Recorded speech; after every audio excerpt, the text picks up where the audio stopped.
Good evening, and I'd like to welcome you all to my Gresham College lecture on the growth mindset and the abundance mentality, which is on the power of learning, of continuous improvement, and of being willing to fail. Now, this is the sixth lecture in a series called Business Skills for the 21st Century on important skills for both business and life, but are seldom taught at school and university. And thank you very much to those of you who've supported my prior 5 lectures in this series. And if you haven't seen them, but they're of interest, you can find them on the Gresham College website. So today, most of the focus will be on the growth mindset, which, as I mentioned earlier, is about the power of learning. Now, traditionally, we actually think that learning is not so important because we think that our potential is limited by gifts that are given to us at birth through our genes. So you are born a great public speaker or a great athlete or a great mathematician. And indeed, the language that we have instills that mindset. For example, we think of a gifted child as if they were given the gift. No, they didn't have to work hard for it. Or somebody being a natural. Again, that suggests that they're born with it. Now, that isn't totally fatalistic, right? Effort and hard work still matters. But using an analogy, effort only allows us to reach our potential, which is given by a cup. So you've got a cup, the size of that cup is fixed at birth, and effort will allow you to fill that cup to the top. But in fact, there's a new view, which is that you can actually change your potential, which is the size of the cup. And this analogy comes from an excellent book called Peak by Anders Ericsson and Robert Poole, which I'll refer to many times in this lecture. So, where is the evidence for this new view that you can actually develop talents you're not just gifted at? Well, one example is perfect pitch, which for a long time was seen as something that was a gift.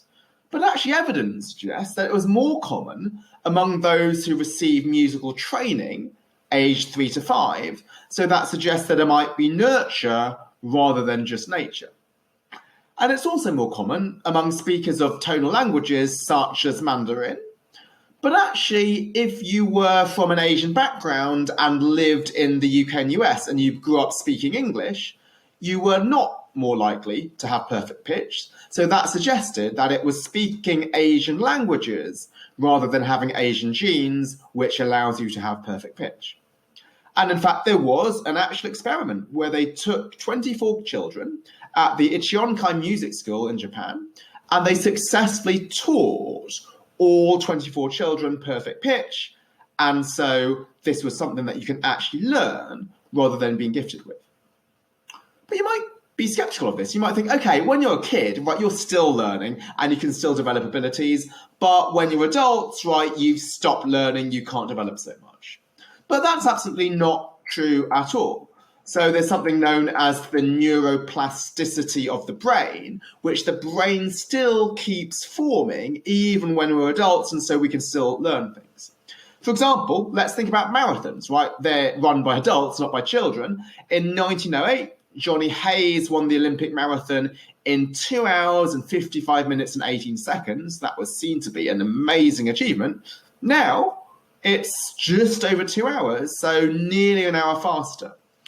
And in 1973, David Spencer set a record memorizing 511 digits of pi. Now, the world record is 67,890, so orders of magnitude high.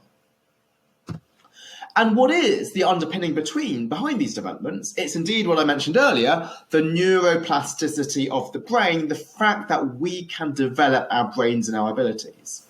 And there's a famous study of taxi drivers by Eleanor Maguire and various co-authors, which found that the rear hippocampus of taxi drivers is particularly large, and that's the part of the brain which is associated with memory. So the idea is that taxi drivers weren't born with great memories, but having to learn the knowledge, which is the test that you need to take to become a taxi driver, where you need to learn lots of roads and landmarks, that caused them to expand the size of the brain. Now, if you attended my last Gresham lecture on critical thinking, you will know to doubt this result. Right, so that's a correlation But that might not be causation, because how do we know that it's taxi driving that caused the hippocampus to grow? It might just be any type of driving. And so this is known as emitted variables. We need to look and make sure it's taxi driving rather than driving in general. But that's what that study did. They looked at the hippocampus of bus drivers and found that it wasn't larger than the average person. And that makes sense, right? Because bus drivers do the same route all the time, whereas taxi drivers drive different routes every day. And so that's when increasing the memory was so much more important for taxi drivers. But there's something else that we need to be concerned with, which is reverse causality. So what causes what? Was it that training to become a taxi driver led to your brain developing? Or was it only those who had a big rear hippocampus to begin with chose to become taxi drivers because only they had the capacity to pass the knowledge test? So what the authors did was they looked at the difference when they started training, and there was actually no difference in the rear hippocampus. The difference was only at the end when some passed the training or others dropped out. So it was the art of learning that actually allowed people to expand their memory. And it's not just for mental attributes, but it's also for physical talents as well that you can actually develop. So a study by Edward Taub and co-authors looked at the violinist, cellist, and guitarist region of the brain which controls the left hand, and found that it was significantly larger than for non-musicians. But there was no difference in the region controlling the right hand. Why? Because if you play the violin or cello or guitar, you need a lot of dexterity in your left hand, because that you put on the strings and it controls the tone, whereas the right hand is used for bowing or it's used for strumming, and therefore less dexterity is required. So again, the interpretation is the act of practicing that changed the brain, and it wasn't just for a purely cognitive action, such as learning roads in London, but also for controlling dexterity. And so this underpins two different mindsets which were made most popular by an excellent book by Stanford psychologist Carol Dweck. So she first starts by talking about what she calls the growth mindset.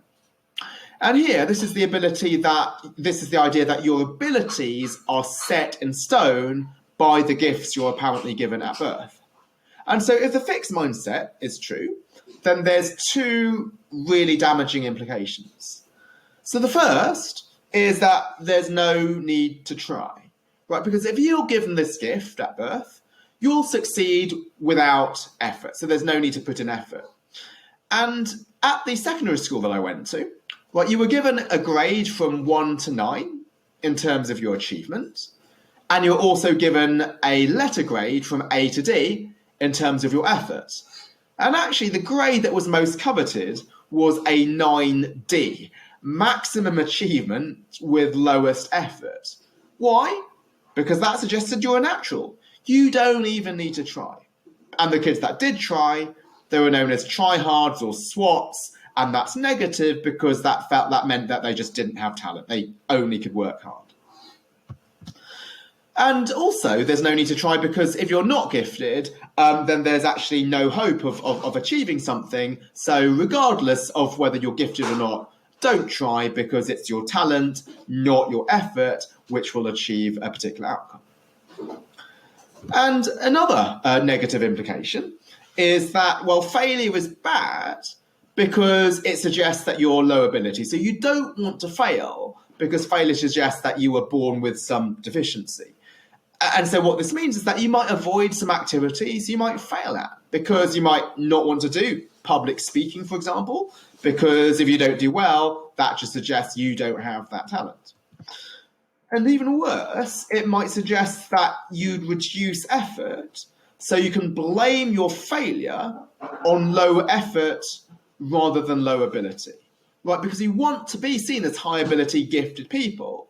So if we fail, we'd like to claim it's not because we're deficient in ability, we just didn't try. So you'll have a kid who strikes out at baseball and he'll say, I wasn't trying. Or you might have somebody who runs a half marathon and doesn't get a particular time and says, well, I just did it without training. Or maybe you give a client presentation and you say, I just didn't prepare for the presentation. That's why it wasn't good. But that's a ridiculous attitude, right? So if you enter a half marathon and you didn't train, that's embarrassing. Right? You entered this, it was your responsibility to train for it. And if you go to a client meeting and you don't prepare, that is unprofessional. We need to put the effort in, but this whole idea of a fixed mindset suggests that effort is bad because you don't want to pretend that you don't want to admit that actually failure might be due to some low ability. And finally, you might not admit weakness by taking remedial courses. So when I started my PhD at MIT, I realized that my math background was weaker than other people. So I took a remedial math course. And I also realized that I needed to improve my public speaking, so I joined a public speaking society. And there's a stigma attached to that, because who goes to these remedial courses? It's people who have low ability. And again, if you're based on the fixed mindset, right, it suggests that, well, you're just deficient in particular areas, and so that's something which has a stigma.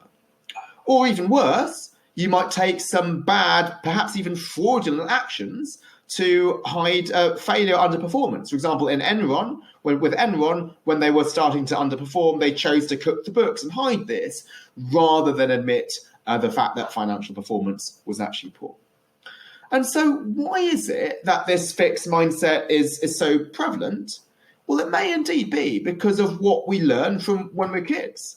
So comic books or TV shows or films, they instill kids with the idea of gifted superheroes. So Spider-Man, right, Peter Parker, just happened to be bit by a radioactive spider, and that's how he got his talent and gift.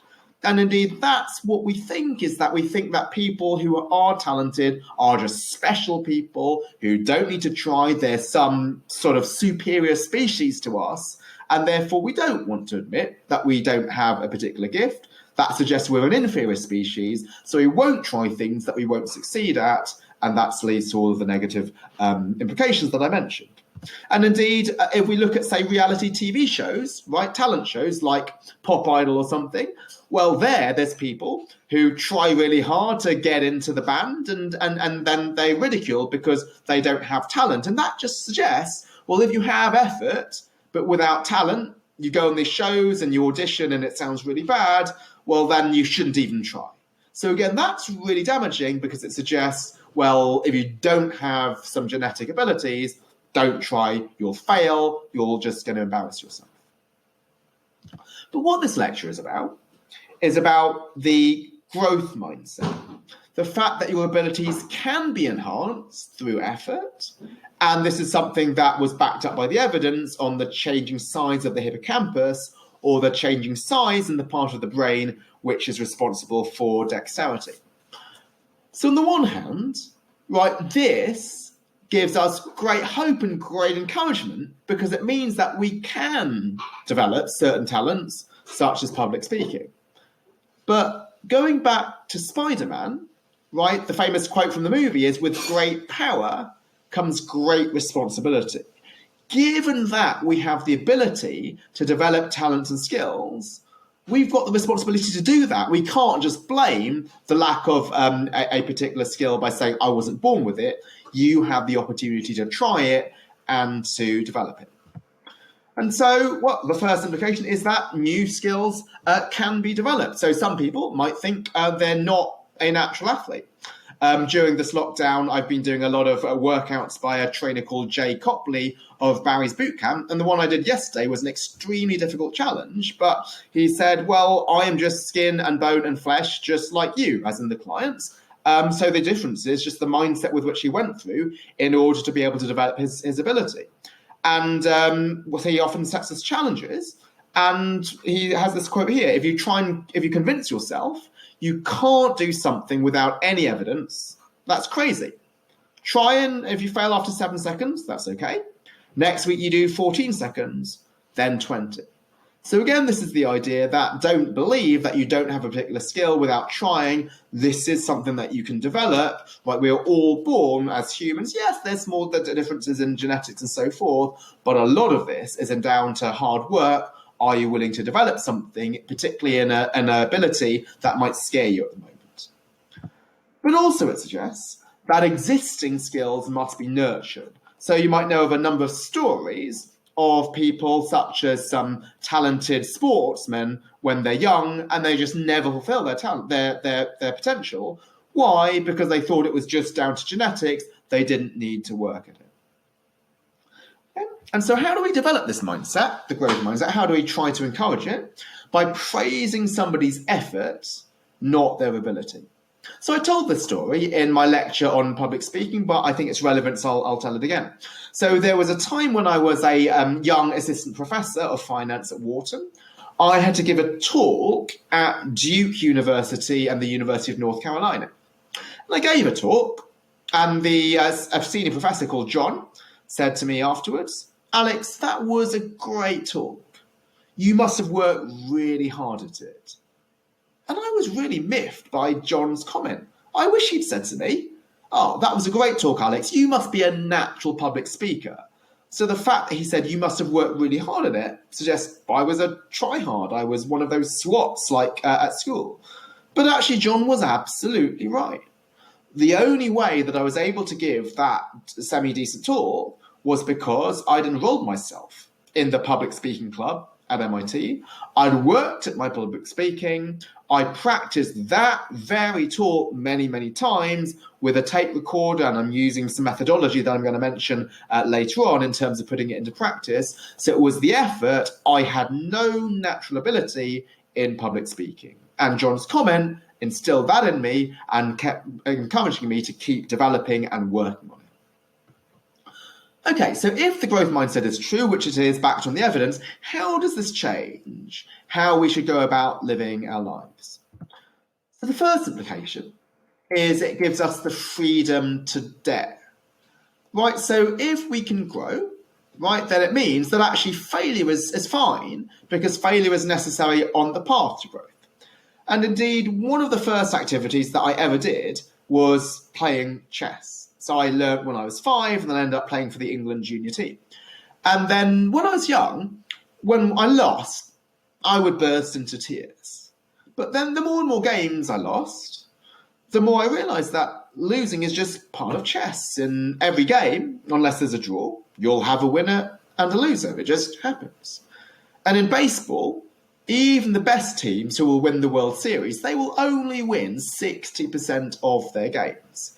And the best batters, they will only successfully hit the ball 30% of time. So we need to understand that failure is part of life. As a quote from M. Scott Peck in the book The Road Less Travelled says, "Once you know that life is difficult, then life is no longer difficult." So why is that important? So what does this mean? So first, I think it means the importance of encouragement. So why? So what does encouragement mean? So I'm actually giving the graduation speech to some classes at London Business School next month. And people said, "Oh, you should give an encouraging speech." Why? Because we're in the coronavirus, people need encouragement. But actually, I thought, well, what does the word encouragement actually mean? So at the heart of it is courage. So what is courage? Courage is the willingness to try something that you might fail at. So the heart of courage is that you can only have courage to do something that you might fail at. I don't need courage to be able to beat somebody, to beat a child at tennis. I'll be able to do that. Right? So if that's what courage is, then encouragement is different from what we typically think. Encouragement, we typically think, rah, you're going to win, you're going to succeed, you won't fail. But no, because that's not giving courage. Because courage is the willingness to fail. So instead, encouragement is not telling somebody you're great, you're going to succeed. Encouragement is telling somebody you might fail, but that's okay. Right, and I think one of the most important people that we can encourage is actually ourselves to realise that actually failure is okay. So failure is useful in two ways. So one is what economists call ex ante. So before trying our hand at a particular skill, we need to be willing to fail because we will fail whenever we try something, because based on the growth mindset, we will not have natural ability. We will need to develop it, and therefore we'll fail at the start.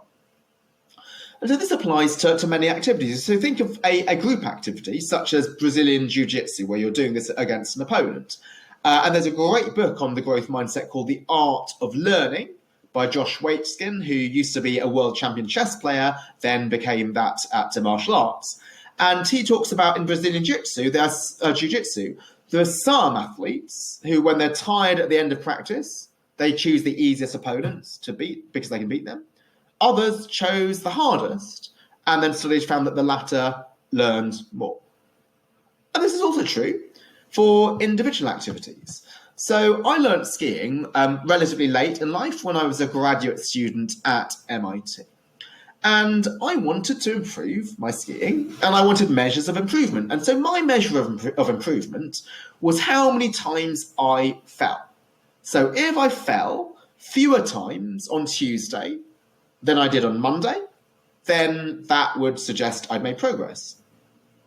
But that's crazy, right? Because there was a way of not falling, right? You could not fall by skiing on the easiest slopes. Or if I would ski the exact same run, I could just reduce my speed, I could turn more often and fall fewer times. So I defined success as the absence of failure.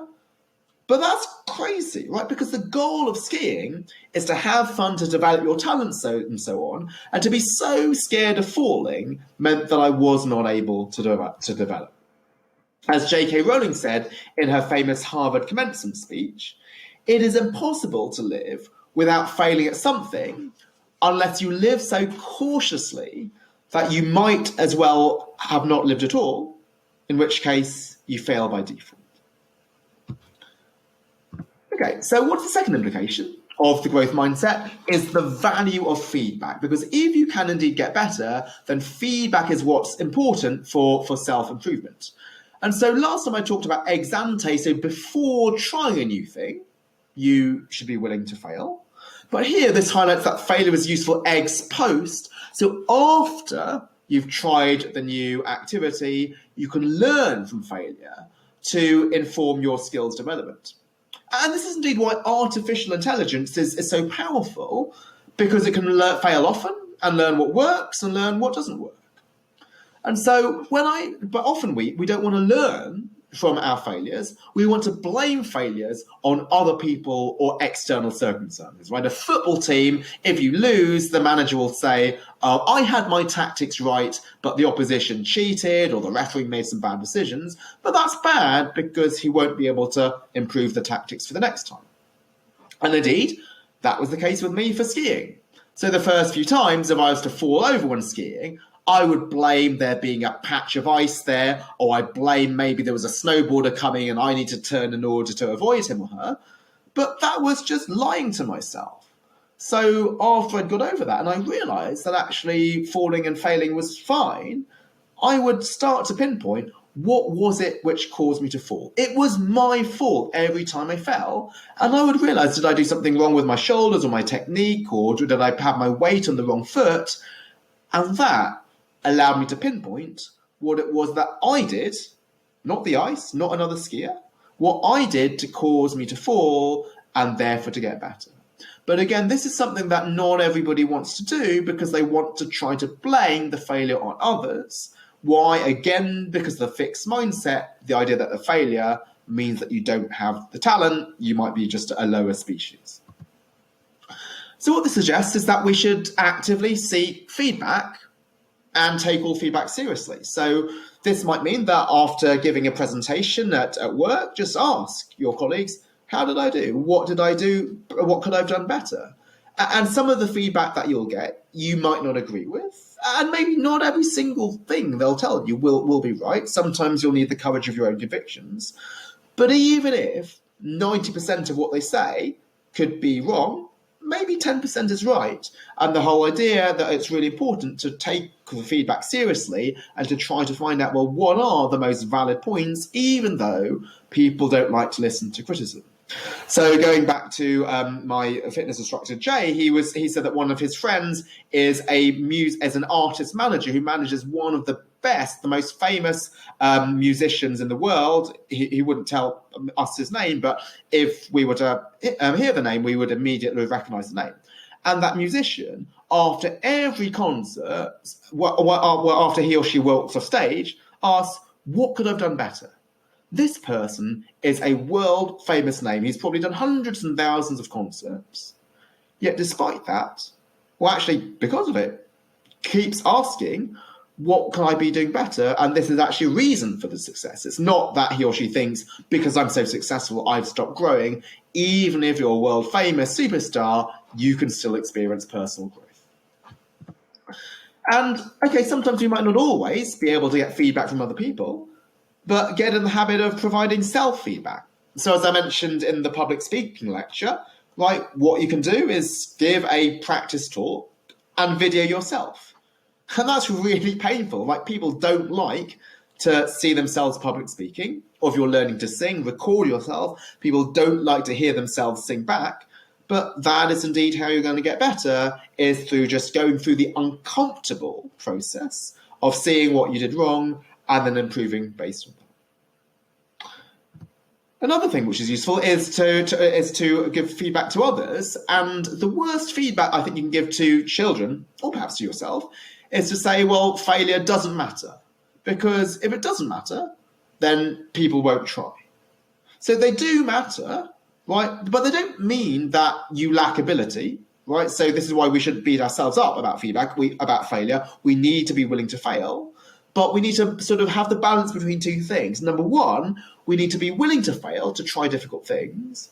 But then failure should hurt, because failure should then be an opportunity to learn from our mistakes and get better, so that we don't fail the next time, or we fail at least fewer times. So every time I fell when I was skiing, I wanted to make sure I didn't fall again. And so I wanted to figure out what was it which was bad about my technique that I would want to address the next time. But address it by improving my technique, not address it by skiing on an easier slope.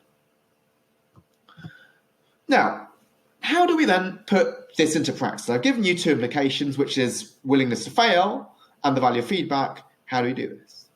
Now, there's a very famous book called Outliers by Malcolm Gladwell, who says all we need is time and practice. So he has what's known as the 10,000 hours rule, which says, and I read, if you look at any kind of cognitively complex field, from playing chess to being a neurosurgeon, we see this incredibly consistent pattern that you cannot be good at that unless you practice for 10,000 hours, which is roughly 10 years, if you think about 4 hours a day.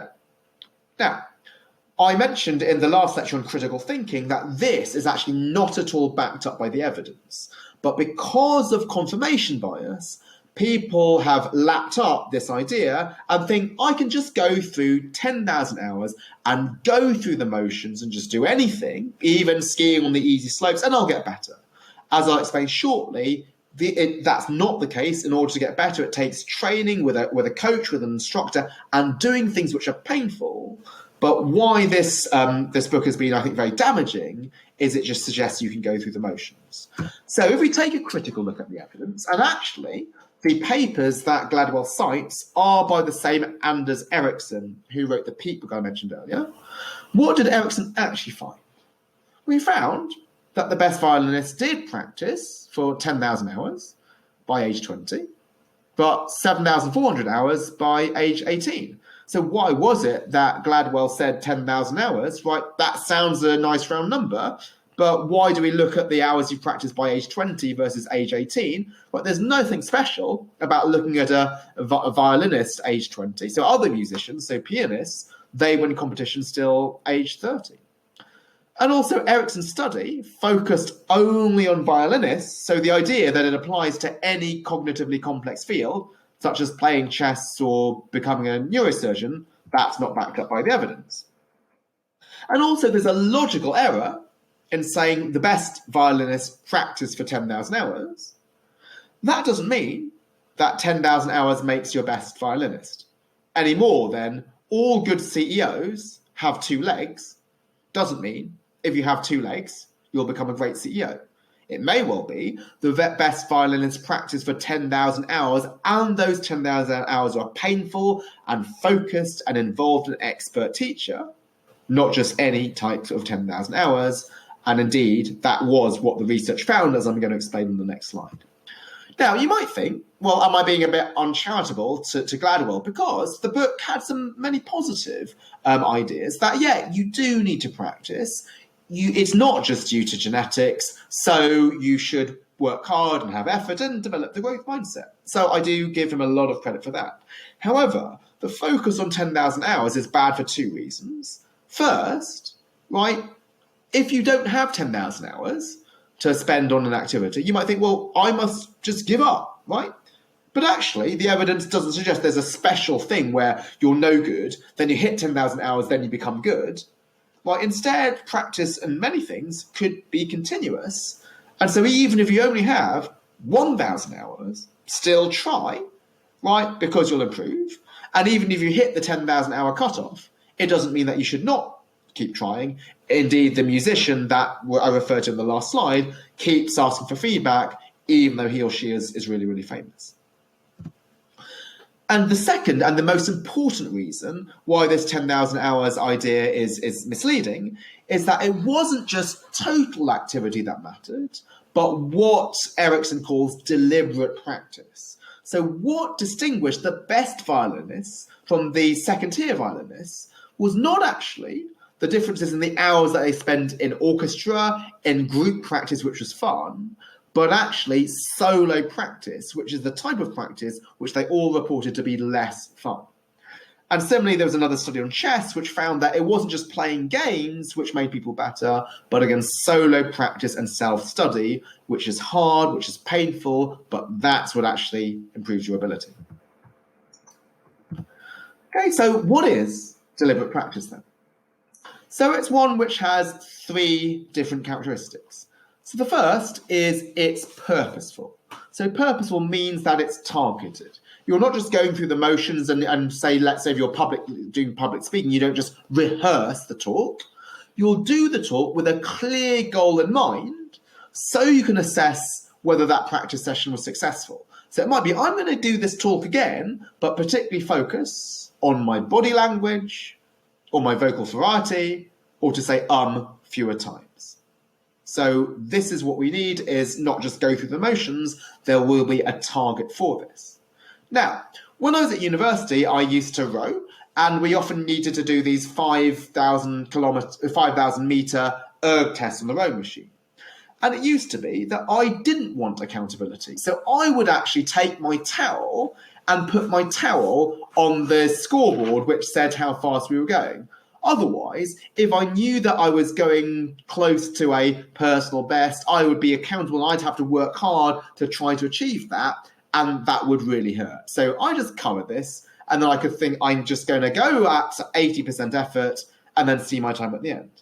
But that was really bad, because that failed to have a goal which I needed to achieve in order to have a successful practice.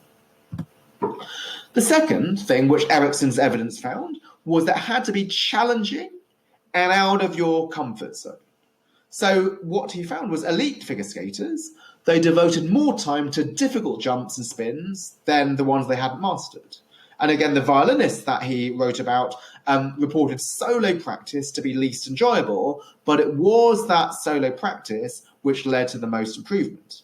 And this wasn't actually studied in Gladwell's book. For example, he says the Beatles spent 10,000 hours to become successful, but he included playing in concerts, which is fun, as part of those 10,000 hours, when actually what we need to include is the deliberate, challenging practice which puts us out to our comfort zone, where when we're doing it at the time, we might find it's painful or unpleasant, but actually that is what actually stretches ourselves. For example, if you're doing 50 push-ups, right, it's the push-ups between 40 and 50 which cause the muscle to rupture, and then the muscle regrows and becomes stronger. It's really 1 to 40 don't have as much of an effect, so it really is that last part which gets you the most progress.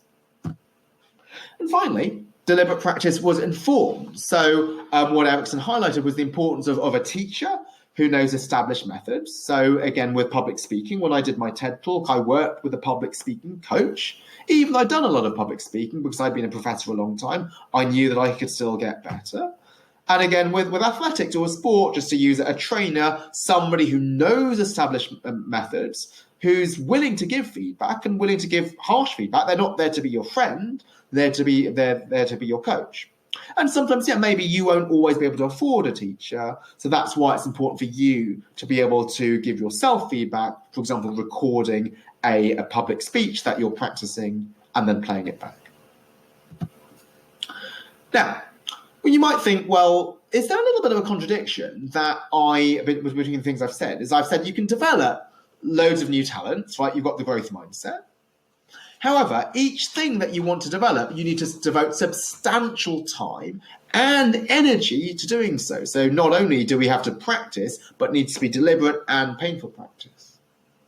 But here's the way to balance this. Is a quote from a great interview called 10 Questions by Professor Laurie Hodrick. I've mentioned this in prior lectures, but if you haven't seen them, if you have 5 minutes this weekend, I would just read her 10 Questions interview in Financial Times, which gave me some life lessons, which I've always remembered. And she was asked, what is your greatest lesson learned? She said, you can do everything you want to and be everything you want to be, but not all at once. So often we get excited by loads of things and want to start learning a new language or learning public speaking and an instrument and a new sport. But if we try to do those all at the same time, we wouldn't be able to devote the significant time and energy to improve in any of them. So it may well be that there's different seasons in your life. This season here, I'm going to focus on public speaking. Another season, I'm going to focus on learning this musical instrument. But whatever you just choose to do, don't just go through the motions. Invest time in it and invest potentially money to have a trainer, somebody who gives you feedback. Third implication is to encourage the growth mindset in others. So like John did to me when I gave the talk, praise people for their effort and not their talent. Because if he said, oh, you're a natural public speaker, Alex, then when I had to give my TEDx talk, then I would have probably not gone with a public speaking coach and it would have stayed a TEDx talk. Luckily for me, I worked with this great coach and then the TEDx talk was elevated to the TED main stage. Also, just emphasize the ability to grow. And there was a great experiment which was done by the Behavioural Insights team, which is the nudge unit of the UK government. And incidentally, that's linked to my Gresham lecture series next year, which is on the psychology of finance. But let's get back to today's topic.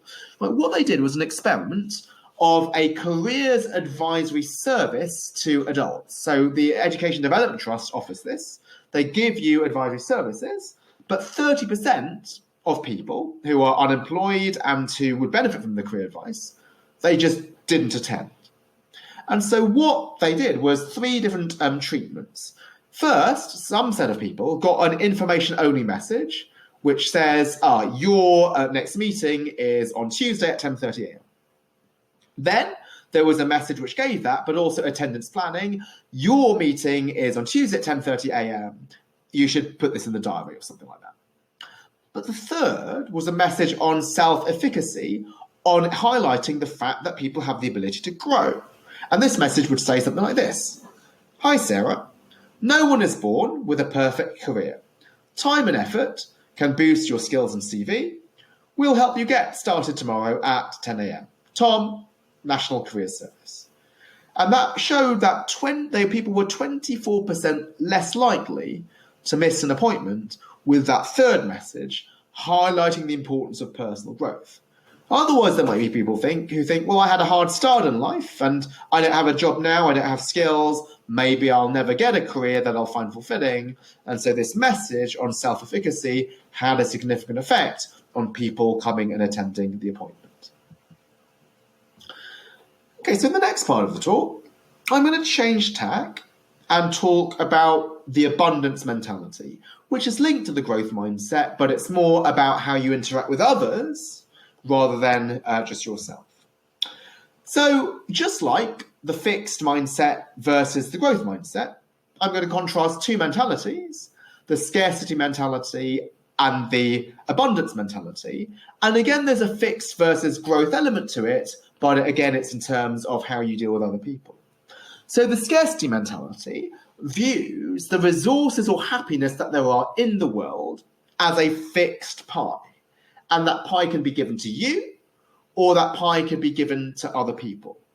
And again, if the idea is that resources or happiness are scarce, they're fixed, then anybody who does well makes you angry because you think they've got a greater part of the pie, and therefore if the pie is fixed, then your slice of the pie is less. So this is known as many things. Tall poppy syndrome is one, where you don't like the tall poppies which grow higher than others, they're the ones that get clipped down by the lawnmower. Or it's sometimes known as the crab mentality, when you've got crabs which are in, let's say, a jar. If one crab tries to climb out of it, other crabs will pull him or her back down. And this is extremely damaging, because what this means is that people are in competition, and this is not healthy competition. This is deliberate sabotage rather than using competition to inspire you. And so satirist P.J. O'Rourke had this quote: "In this zero-sum universe, there is only so much happiness. The idea is that if we wipe the smile off the faces of people with prosperous businesses and successful careers, that will make the rest of us grin." So why is that such a negative mentality?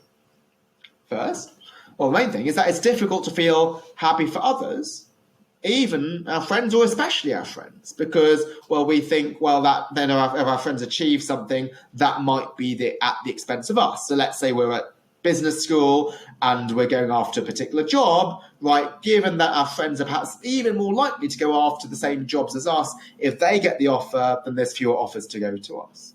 Now, we could rationalize that by saying, well, friends are a benchmark for what's achievable. So if somebody else who goes to my school gets this job, then I should have got it. And if I don't, then that means I'm a failure. But it could be that they're running a different race, right? They could just have different talents from you. And as I mentioned in my second lecture on finding purpose in your career, right, people will have different talents and passions based on what they're interested in. They could be running a different race. So if I am to jog in Hyde Park tomorrow, I will pass some people. I'm not going to think I'm better than them, right? It could be that I'm running 2K and they're running 10K. Or maybe other people will pass me and I don't feel embarrassed about it, because maybe they're just doing a different type of run. Maybe they're doing a sprint workout and I'm doing an endurance workout. I know that they're running a different race. Now, that's easy for me to do in Hyde Park, but in our careers, it's so easy to compare ourselves and therefore to feel unhappiness when other people do well, because we think that happiness is fixed, it's scarce, so somebody else being happy means that I'm unhappy. So let's flip this around. So what is the alternative mindset? It's called the abundance mentality. And this is highlighted by this book, 7 Habits of Highly Effective People, by Stephen Covey, which is my favorite business book of all time. I refer to it many times in the prior lectures in this series. And what this highlights is the fact that resources or unhappiness are unlimited. Right? If somebody else is happy, that doesn't mean that I'm going to be less happy. Yes, it's true that in life, there are certain things which seem to be zero-sum. So let's say if my colleague wins the award for Best Teacher at London Business School, then I can't win that Best Teacher award. So you might think, well, there's fixedness in that there's only one award. But if I go back to my second lecture, which was on finding purpose in your career, the reason for choosing a career is because you're particularly passionate about it. So I just love teaching. I love passing on information to other people and them using that information just to better themselves. And if somebody else achieves that as well, that doesn't detract from me doing this. I am still very fulfilled in my ability to teach and what I get out of it. Somebody else enjoying that even more doesn't diminish the purpose that I get for this myself. So again, if what drives us is not extrinsic rewards, which I admit are scarce, but intrinsic enjoyment, that's something where there is an abundance of. It is unlimited. And also, why is this useful? This gives us freedom to serve other people. Well, because if we see things being in competition, we don't want to help others, because if we help others, then their slice of the pie goes up, and then our slice goes down. But if indeed happiness is unlimited, then we do have the freedom to serve other people, and it's not going to cost us. It's actually probably going to make us more fulfilled. There's a famous study which is called, "If money doesn't make you happy, then you probably aren't spending it right." So why is that? Right, there's often the phrase, money can't buy you happiness, but that's actually untrue. But it can buy you happiness only if you spend it in the right way. And what it found is that if you spent your money on things for yourself, they would typically not help you, particularly if they are things. So let's say new furniture or new double glazing or something. Instead, if it's something which is an experience, then it indeed does lead you to being more happy. Why? Because experiences are shared with other people, and those experiences, you're helping other people to be happy, and that also helps you be happy because you're not in competition. In fact, it's symbiotic. And also, if you spend your money on things for other people, gifts for other people, the research suggests that actually that increases your happiness more than if you just spend it on yourself. So, how can we put this into practice? I'm just going to focus on only one thing, just in the interest of time. And this is the importance of service. So actually helping other people, which we have the freedom to do when we realise that we're not in competition. Now, in good middle-class living, people will still engage in service and help each other. But in good middle-class living, people will help each other only if in the back of their mind they think they might get something in return. So if they do somebody a favour, maybe they could be repaid later. But true service is about helping people without expecting anything in return, because we realise that the pie is not fixed. And this goes to something that I mentioned in my very first ever Gresham lecture on purposeful business in October 2018. There, I said that a purposeful business is one that invests in employees, it invests in reducing its carbon footprint, it invests in serving communities, not to get a good public image, not for instrumental reasons, but for intrinsic reasons, just because it cares about the environment. And again, what this suggests here is that we are free to serve, to help other people just for intrinsic reasons, because we want to help others, not because we're going to be instrumentally benefiting later. So if you buy that, you might think, okay, yeah, I want to serve, but I've got really limited time. So how am I going to achieve this? Well, there's a couple of things that I'd suggest. So the first is in lecture 1 of this series on time management, is to come up with a personal mission statement of what's really important to you, and that needs to be focused. So for me, my mission statement, as I shared, was to use rigorous research to influence the practice of business. So I love anything with a practical bent to it, and that's why I love giving this lecture series on business skills for the 21st century, even though it's not linked to my main finance job, because it's still based on rigorous research. I've gone through the evidence for things such as the growth mindset, and it's to practitioners. And so I'm going to do a lot of that service, but I might not do as much academic mentorship of people doing PhD theses, just because time is more limited. So I'm going to focus my service on things with practitioner implications. The second is this bullet point of gifts of unequal value. You might think, well, what does that mean? Well, let me contrast it with something. So let's go back to finance. And finance is about assets of equal value.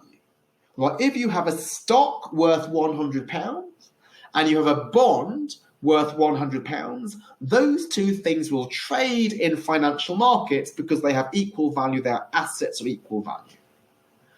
But service is not about financial markets. Service is about giving gifts of unequal value. Things that are worth far more to the recipient than they cost you. And actually, let me break this down into two parts. Let's first think about gifts. The idea of thinking about service as giving gifts is, I think, a really useful mindset change, because what it suggests is that to serve and to help others, it's not just about somebody asking you for a favour and then you saying yes to it. It's actually being proactive and thinking, well, what gifts can I give? What are the abilities that I have and the talents that I have, and how I can use this to help others? So it involves proactivity, it involves awareness and looking up and seeing, asking ourselves the question, what is in my hand? Like, what are the unique talents and abilities that I have, and how can I use this to serve wider society? And indeed, we've seen some of this in the coronavirus crisis. Like, for some people, what is in their hand is the fact that they're able-bodied, and so they're people offering to do grocery shopping for their elderly neighbours. Or for others, what is in their hand is the fact that they're financially more stable. So one of my friends is a lawyer, and he's advance purchased 300 coffees from his local coffee shop just to allow them to provide them with some liquidity. And again, it wasn't the coffee shop that came to him. It's instead he was proactive. He thought, what is a gift of unequal value? Yeah, 300 coffees, maybe that costs £500 or something. Yeah, that's a lot of money, but that's worth more to them than it is to me, and so I'm going to give this as a gift. And that last part is what I mean by unequal value, is the idea of giving something which is worth much more to the recipient than it costs you. This is something I've called in my book, Grow the Pie, the principle of multiplication. What we give is something that multiplies many times. And so the advanced purchases is one example, going and doing grocery shopping is another example, but perhaps a very powerful example, and one which is often underplayed by rational academics like me, is words. You think that they're cheap, but actually they can be extremely powerful. So somebody who is a delivery driver and maybe just delivering some parcel to you if you live on the 5th floor, to say something like, well, thank you so much for coming all the way and delivering this to the 5th floor, when it could have been that you would have left it in the reception. Something like this, which is sincere, they might not cost us much, but they mean a lot to other people. But again, we need that proactivity and that awareness to realise that in some cases, words can actually be very meaningful. So this I've talked about in the terms of a relationship between like two people. So I can choose to give a gift to this coffee store, or I could choose to help this elderly neighbour. But what about within an organisation? So people often will say to me, well, Alex, you talk about purpose, you talk about service and helping others, but the organisation that I'm in is just a really negative organisation. So the culture is just toxic. However, you can still apply this idea of multiplication within an organisation. Why? One of the great things that we've seen in the coronavirus crisis is the whole idea of multiplication, in that one person's actions will then inspire others to do the same. For example, Sir Tom Moore, the amazing captain who's raised, I think, £30 million through doing laps of his garden, that has then catalysed other people to think selflessly and to help others.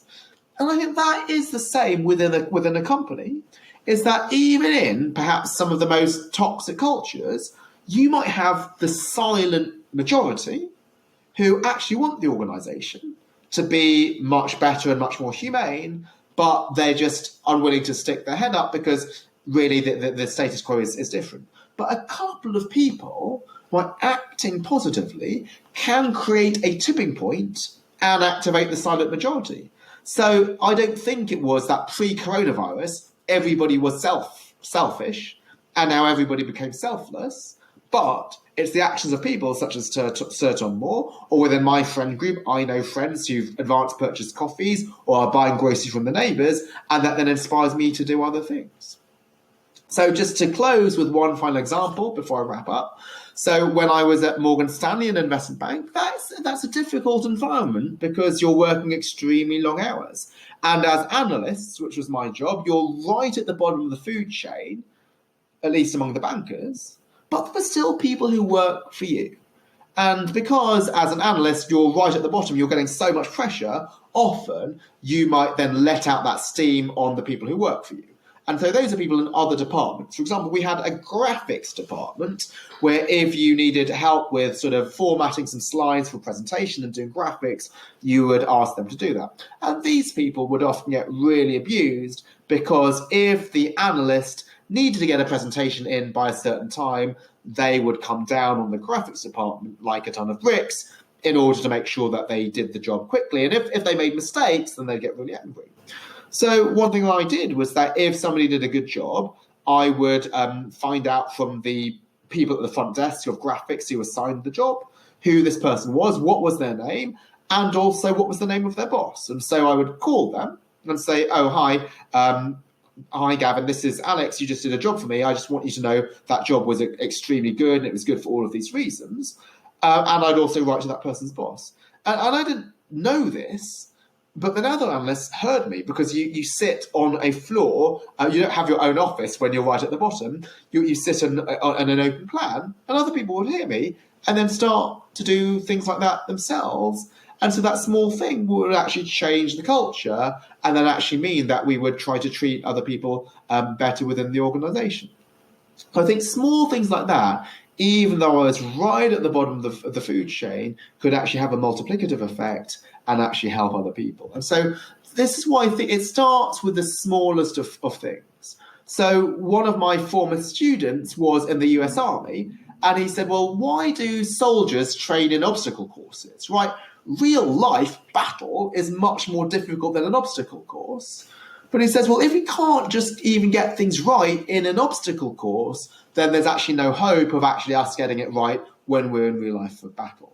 So starting in these small things just gets us into the habit of actually achieving big things. And this is why I think this growth mindset is something that we always need to practice, even things which are small, such as, let's say, doing a workout or doing the 5,000 meter rowing test. Well, that is not as daunting as giving a presentation in front of a very large client. But if we're willing to improve and to be accountable for a small thing like that, then in something large, it will also have an effect. So how you do anything affects how you do everything. So I'll end with one final quote from Mother Teresa, which is, few of us can do great things, but all of us can do small things with great love. So many of the things that I've talked about in this entire lecture series might seem big, which is learn to be good at public speaking, or learn to be great at exercise and mental and physical wellness. But actually a lot of these things are achieved with small steps, and that is the same with service. Okay, so that concludes the lecture on the growth mindset and the abundance mentality. Thank you so much for those of you who've attended this lecture, and also those who've seen all the other ones. And if this was useful to you, then please do share it with others. So why it's a huge pleasure for me to give this free public lecture series is to pass on this knowledge to people and hopefully influence the way that they do business. And if you're able to play your part in that by recommending it to others that you think would benefit from it, that would be much appreciated. Thank you very much to everybody.